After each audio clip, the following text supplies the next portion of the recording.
President Trump's address to the UN General Assembly on Tuesday may have been the most hostile, dangerous, and intellectually confused, if not outright dishonest, speech ever delivered by an American president to an international body. It began, as all Trump speeches must begin, it seems, with a boast of how much better life in America has been since his election: stock market up, unemployment down, military stronger. This was a clue that the speech, though sometimes couched in the language of international principles, and dotted with thanks to the UN for helping out here and there, was really going to be about Trump, and Trump's stark vision of what the world should look like. In surprisingly stark terms, he warned that if Rocket Man, his new nickname for Kim Jong-un, doesn't dismantle his nuclear program, the United States will have no choice but to totally destroy North Korea.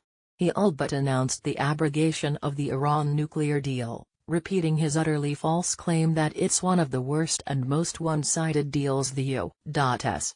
has ever made. He singled out Cuba, Venezuela, and, again, Iran for their horrid human rights records and, in the case of Iran, support of terrorist groups. Yet he said nothing about the similarly dreadful records of Russia, Saudi Arabia, or Turkey.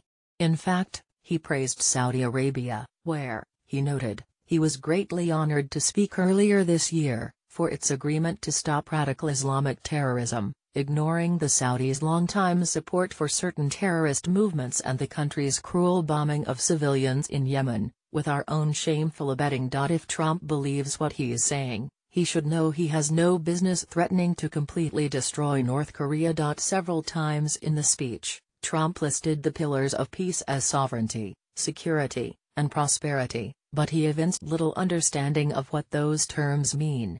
He was particularly contradictory about sovereignty. At times, he expressed the concept clearly: in America, he said, we do not seek to impose our way of life on anyone but rather to let it shine as an example for everyone to watch.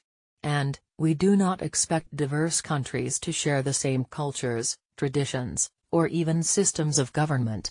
But we do expect all nations to uphold these two core sovereign duties, to respect the interests of their own people and the rights of every other sovereign nation. He even went so far as to say that the true question for the United Nations and for people all over the world is this: are we still patriots? Do we love our nations enough to protect their sovereignty and to take ownership of their future?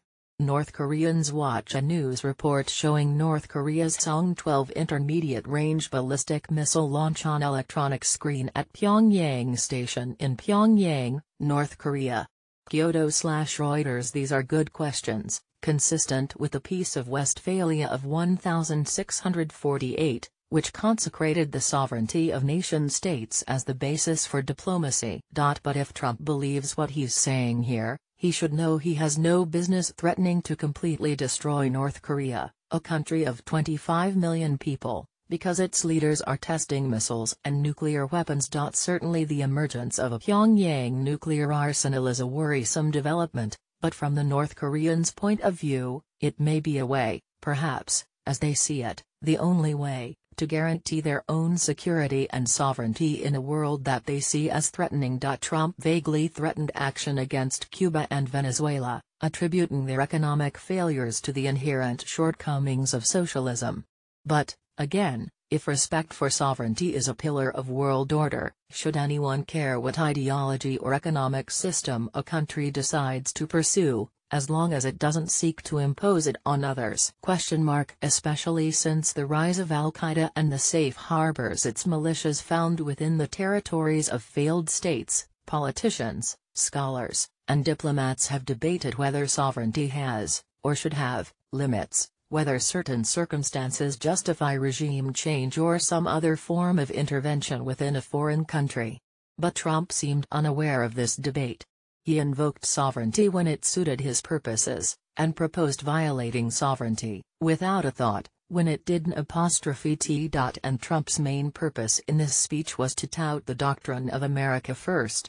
As President of the United States, I will always put America first, he said, just like you, as the leaders of your countries, will always, and should always, put your countries first.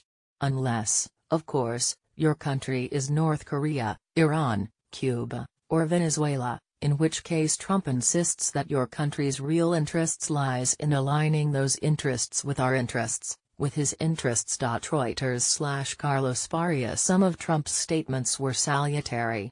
In his one jab at Russia and China, he called for the respect of border